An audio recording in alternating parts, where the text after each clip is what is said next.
اقوام متحدہ کی رپورٹ ہے، ایک خفیہ رپورٹ، وہ یہ کہتی ہے کہ وہاں پر جو نیٹو فورسز کے لوگ تھے اور جو افغان حکومت کے لیے اہلکار کام کر رہے تھے، ان کے خلاف کارروائیاں کرنے کا ارادہ رکھتی ہے افغان طالبان، اور ان کو ڈھونڈا بھی جا رہا ہے کہ امریکہ ابھی بھی اس پوزیشن میں ہے کہ کوئی کارروائی کر سکتا ہے۔ تحریک طالبان پاکستان حملہ کرے گی، ان کے حملوں میں اضافہ ہو جائے گا، یہاں کے جو انتہا پسند ہیں وہ بھی ان سے انسپائر ہو کے یہاں پر اسی قسم کی کارروائی شروع کریں گے۔ طالبان کو سوچنا پڑے گا، کچھ صحافیوں کی مار پیٹ بھی ہوئی، کل بھی ہوئی تھی، اور جھنڈے والا جو ایشو تھا، آج تحریک طالبان نے وہاں پر ان کا بڑا ایک ریسیپشن ہوا ہے اور ان کی تقاریر آئی ہے، وہ بڑے خوش ہے، ان کو جیلوں سے رہا کیا گیا ہے۔ یہ ہے کہ پاکستان اور امریکہ کے جو تعلقات ہیں ان کو افغانستان سے الگ کر دیا جائے۔ میری دعا یہ ہے کہ پاکستان سے کچھ نہ ایکسپیکٹ کیا جائے، کیونکہ جب ایکسپیکٹ کیا جائے گا تو پھر اس کی قیمت بھی سمجھی جائے گی، پھر زور بھی دیا جائے گا، پھر پریشر بھی جائے گا۔ تو میری تو سچی دعا یہ ہے کہ کاش ایسا ہو کہ پاکستان کو سینٹرل پلیئر نہ سمجھا جائے۔ تو یو این نیشن کی رپورٹ یہ کہتی ہے کہ وہ جو ڈھونڈا جا رہا ہے نیٹو کے لوگوں کو، اور ظاہر جو سابقہ افغان حکومت کے لیے جو کام کرتے تھے افراد، ان کی تلاش کی جا رہی ہے کیونکہ ان کے خلاف کارروائی کرنا چاہتے ہیں افغان طالبان۔ یہ رپورٹ یقیناً آپ نے پڑھی ہوگی، اور اسی لیے ان کی تلاشی مہم تیز کر دی گئی ہے۔ اس پر آپ کیا کہیں گے؟ اس وقت جو انگیجمنٹ ہے طالبان کی پوری دنیا کے ساتھ اور خاص طور پر کلیدی ممالک کے ساتھ، اور جو دنیا کو انہوں نے گارنٹیز دی ہوئی ہیں، دیکھیں جو ہمیں پتہ ہے دوحہ ایگریمنٹ کے بارے میں، وہ تو ہمیں 10-15% بھی پورا نہیں معلوم ہے۔ جو پس پردہ اب تک بات چل رہی ہے، اب تک جو بات چل رہی ہے پس پردہ، وہ اصل چیز ہے جس کا کہ ہم اندازہ لگا سکتے ہیں۔ اور اس کا اندازہ کیا ہے؟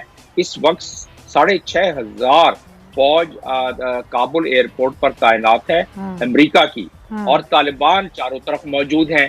اگر طالبان کو کچھ کرنا ہی ہوتا تو وہ یقیناً 6,500 ساروں کو یا قیدی بنا لیتے یا مار دیتے۔ تو ایسا نہیں ہے، کیونکہ پس پردہ بہت ساری چیزیں طالبان چلا رہے ہیں۔ امریکہ کے خدشات ابھی بھی ہیں، اور جو اقوام متحدہ کی رپورٹ ہے، ایک خفیہ رپورٹ، وہ یہ کہتی ہے کہ وہاں پر جو نیٹو فورسز کے لوگ تھے اور جو افغان حکومت کے لیے اہلکار کام کر رہے تھے، ان کے خلاف کارروائیاں کرنے کا ارادہ رکھتی ہے افغان طالبان، اور ان کو ڈھونڈا بھی جا رہا ہے۔ تو کیا آپ کو لگتا ہے کہ اسی وسوسوں اور ان خدشات کے تحت کہ امریکہ ابھی بھی اس پوزیشن میں ہے کہ کوئی کارروائی کر سکتا ہے، یا پھر صرف باتیں کی جائیں گی امریکہ کی جانب؟ دشمنوں کا تو کام ہی یہ ہے کہ وسوسے پیدا کرنا، انتشار پیدا کرنا۔ کون ہے نمبر 1 دشمن طالبان کا آپ کے خیال میں دنیا میں؟ امریکہ، یو کے اور نیٹو فورسز، اور کن لوگوں کا اثر رسوخ ہے یونائٹڈ نیشنز کے اوپر؟ مجھے کوئی بتانے کی ضرورت نہیں ہے۔ تو بات یہ ہے کہ طالبان چاہے میں یہ لفظ استعمال نہیں کرنا چاہتا، الٹا بھی لٹک جائیں اور جو بھی ثابت کرنے کی کوشش کریں اپنے آپ کو، یہ کچھ لوگ، کچھ ممالک ایسے ہیں جو کبھی نہیں مانیں گے، اور وہ بلکہ فالس فلیگ آپریشنز کا استعمال کریں گے۔ جیسے آپ نے دیکھا کہ کچھ لوگ کھڑے ہو گئے اور پھر گولی چلانی پڑی، کچھ لوگوں نے ایک ہنگامہ کیا، دوسرا ہنگامہ کیا۔ یہ تو بلکہ میں تو سمجھتا ہوں کہ یہ تو بہت چھوٹی چھوٹی چیزیں ہیں، اس سے بڑی چیزیں ہونے کا امکان بھی۔ اب تو سر، افغانستان کی صورتحال کا پاکستان پر کیا اثر پڑے گا، اور پاکستان کو اس تمام تر چیزوں کو اپنی پالیسی کیسے مرتب کرنی ہے؟ جی دیکھیں، تین اثرات کا ذکر ہو رہا ہے لگاتار۔ نمبر 1 یہ کہ تحریک طالبان پاکستان حملہ کرے گی، ان کے حملوں میں اضافہ ہو جائے گا۔ نمبر 2 یہ کہ افغان مہاجرین بہت سارے آ جائیں گے، اور نمبر 3 یہ کہ یہاں کے جو انتہا پسند ہیں وہ بھی ان سے انسپائر ہو کے یہاں پر اسی قسم کی کارروائی شروع کریں گے۔ 5 روز لگ بھگ گزر چکے ہیں طالبان کے اس قبضے کو۔ آپ کی نظر میں طالبان واقعی بدل چکے ہیں اب تک جو بھی پیش رفت سامنے آئی ہے؟ کچھ نہ کچھ خبریں اور بھی آ رہی ہیں جو کہ مطلب ہے کہ طالبان کو سوچنا پڑے گا، کچھ صحافیوں کی مار پیٹ بھی ہوئی، کل بھی ہوئی تھی، اور جھنڈے والا جو ایشو تھا۔ تو بہرحال پہلے سے تو تبدیل ہے، کیونکہ انہوں نے بھی دنیا سے، امریکہ سے مذاکرات بھی کیے ہیں، تو پولیٹکس کو بھی جانتے ہیں، ملیٹریلی تو آپ کو پتہ ہے کہ انہوں نے اپنے آپ کو ثابت کر دیا ہے۔ تو تبدیلی کچھ ہے، لیکن اب جب ایک باضابطہ حکومت سازی ہوگی، ان کا سیٹ اپ آئے گا، وہ کیسے آئے گا، وہ جو انہوں نے وعدے کیے ہیں وہ پورا کرتے ہیں کہ نہیں کرتے۔ تو اب جس طرح کہ آج تحریک طالبان نے وہاں پر ان کا بڑا ایک ریسیپشن ہوا ہے، اور ان کی تقاریر آئی ہے، وہ بڑے خوش ہے، ان کو جیلوں سے رہا کیا گیا ہے۔ اب دیکھنا ہے کہ جو دوحہ ایگریمنٹ میں ان کا جو سیکنڈ پوائنٹ ہے دوحہ ایگریمنٹ کا 4 میں سے اہم جو گارنٹی ہے انخلا کے بعد، تو دیکھا جائے گا کہ وہ گارنٹی کہ کسی کو اجازت نہیں دیں گے، وہ گارنٹی پوری ہوتی ہے نہیں ہوتی، کافی ساری چیزیں، لیکن وقت کے ساتھ ساتھ کافی چیزیں واضح ہوں گی۔ اچھا عادل نظم صاحب، پاکستان ظاہر ساری صورتحال میں ایک اہم شراکت دار ہے، اب امریکہ میں پاکستان سے کیا ایکسپیکٹ کیا جا رہا ہے کہ پاکستان اپنی پالیسی لائن یا موقف کیا اختیار رکھے؟ اس وقت تو میرے خیال میں امریکہ جو ہے، بڑی اچھی بات یہ ہے کہ وہ اپنے اندرونی مسائل میں پھنسا ہوا ہے۔ میری دعا یہ ہے کہ پاکستان سے کچھ نہ ایکسپیکٹ کیا جائے، کیونکہ جب ایکسپیکٹ کیا جائے گا تو پھر اس کی قیمت بھی سمجھی جائے گی، پھر زور بھی دیا جائے گا، پھر پریشر بھی جائے گا۔ تو میری تو سچی دعا یہ ہے کہ کاش ایسا ہو کہ پاکستان کو سینٹرل پلیئر نہ سمجھا جائے۔ ٹھیک ہے، ہم امپورٹنٹ ہیں، ہماری جیوگرافی بھی ہے، وہ ساری باتیں ایک طرف، لیکن اگر یہ ہم پہ ڈال دیا گیا آئیدر ان دا وے کہ یار اصلی قصور تو تمہارا ہے، تم لوگوں نے پالا، یا ہم پہ اس طرح ڈال دیا گیا کہ اچھا آگے کے رکھوالے جو ہو، ٹھیکیدار جو ہو، چوکیدار جو ہو، وہ تم ہو۔ دونوں صورتوں میں پاکستان کے لیے اچھا نہیں ہے۔ پاکستان کے لیے میرے خیال میں اچھی چیز یہ ہے کہ پاکستان اور امریکہ کے جو تعلقات ہیں ان کو افغانستان سے الگ کر دیا جائے۔ یہ جو ایک عجیب سی چیز آئی تھی نا ایف پیک، اس کو ان پیک کر دیں اور پاکستان امریکہ ریلیشنز الگ ہو۔ لیکن میرا اپنا یہ خیال ہے کہ آپ سیٹ بیلٹ باندھے رکھیں۔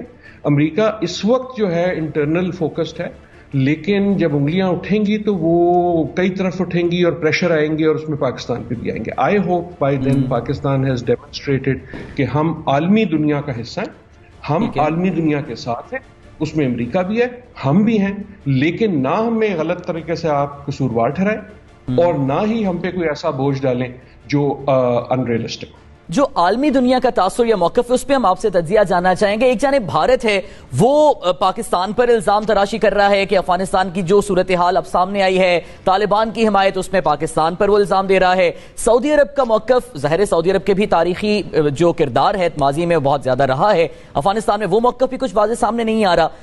اس رسپانس کو کیسے دیکھ رہے ہیں آپ؟ جی دیکھیں، جہاں تک تو بھارت کا پاکستان کے اوپر الزام ہے، اس کو تو میرا خیال ہے کہ ہمیں اگنور کر دینا چاہیے۔ بھارت ہمارا دشمن نمبر 1 ہے، تو اس نے تو ہر بات اسی طریقے سے کرنی ہے۔ عادل نجم صاحب بہت اچھی بات کر رہے تھے، کیونکہ وہ امریکہ کو ہم سے بہت بہتر جانتے ہیں کہ وہاں پر اس وقت سوچ کیا ہے۔ لیکن مجھے خدشہ اس بات کا ہے کہ کہیں ایسا نہ ہو کہ پاکستان کے اندر خود بخود یہ سوچ کہیں پنپ رہی ہو کہ جی امریکہ ہم سے یہ چاہتا ہے اور امریکہ ہم سے وہ چاہتا ہے، کیونکہ بعض اوقات ہم بڑے آٹومیٹک رول میں بھی ہوتے ہیں۔ ہمارے ایسے لوگ بھی ہیں جو خود ہی مفروضے گھڑ لیتے ہیں اور پھر اس کے بات آگے بڑھاتے ہیں۔ اس سے تھوڑا سا ہے۔ جو مڈل ایسٹ کنٹریز ہیں، آپ اگر چاہے سعودی عرب کی بات کریں، یو اے ای کی بات کریں، وہ تو میرا خیال ہے کہ ہمیں معلوم ہے کہ وہ کس اشارے کا انتظار کرتے ہیں اور کس طرف دیکھتے ہیں، وہ تو اسی طریقے سے دیکھیں گے۔ دیکھیں، میں نے جیسے پہلے کہا کہ کون ہے نمبر 1 امپیڈیمنٹ افغان طالبان کے راستے میں، یا نمبر 1 ان کو نہ چاہنے والا، وہ صادر ہے امریکہ ہے۔ اور امریکہ کے پاس جو پاورز ہیں وہ صرف ملٹری پاور تو نہیں ہے، ان کے پاس پرسیپشن مینجمنٹ کی پاورز ہیں، ان کے پاس میڈیا کی پاور ہے، ان کے پاس پیسے کی پاور ہے، ٹیکنالوجی، بے شمار ان کی طاقتیں ہیں، تو وہ ہر طاقت کو استعمال کریں گے۔ تو یہ اسی لیے میں یہ سمجھتا ہوں کہ آج کل جو خبریں ہیں مختلف سورسز سے آ رہی ہیں، ان کو بڑے دھیان سے ہمیں اپنے خود ہمیں تجزیہ کرنا چاہیے کہ اس خبر کی سورس کیا ہے، اس کے پیچھے حکمت عملی کیا ہو سکتی ہے، اس کے پیچھے انٹرسٹ کیا ہو سکتا ہے، تب جا کے ہم ایسی باتوں پہ یقین کریں۔ ٹھیک ہے، بڑا مشکل کام ہے یہ۔ افغان طالبان کو بھی صحیح کوریج جو ہے، جو وہ کہہ رہے ہیں، وہ اتنی نہیں مل رہی، ملا جلا معاملہ ہے۔ تو باقی میں سمجھتا ہوں کہ اتنے لوگ، اتنے ملک موجود ہیں، آپ نے 3-4 کا ذکر کیا تھا، میرا خیال روس، چائنا، ایران، کچھ سینٹرل ایشین کنٹریز، پاکستان، یہ تو وہ بلاک ہے جو سب سے پہلے شاید ان کو تسلیم کرے گا۔ میری دعا ہے کہ پاکستان منہ اٹھا کے دیکھتا نہ رہے اس طرف، یو کے کی طرف اور یو ایس اے کی طرف، کہ جی وہ کریں گے تو ہم کریں گے، ہمارے اپنے انٹرسٹ ہے، اس کے مطابق ہمیں چلنا۔ ہاں، یہ بھی نہیں ہونا چاہیے کہ ہم جمپ مار کے سب سے پہلے اور اکیلے تسلیم کرنے والے ہوں، یہ پاکستان نے بتا دیا کہ ایسا نہیں ہوگا۔ تو پاکستان کی سب جو پالیسی ہے کہ سب کے ساتھ جڑ کے آگے چل رہا ہے، یہ میرے خیال بہت اچھی پالیسی ہے۔ اور یہ جو یہ کہنا کہ جی کوئی ہمارا فیورٹ نہیں ہے اور ہم چاہتے ہیں وہ خود افغان اپنا مسئلہ حل کریں، اس پر قائم رہنا چاہیے۔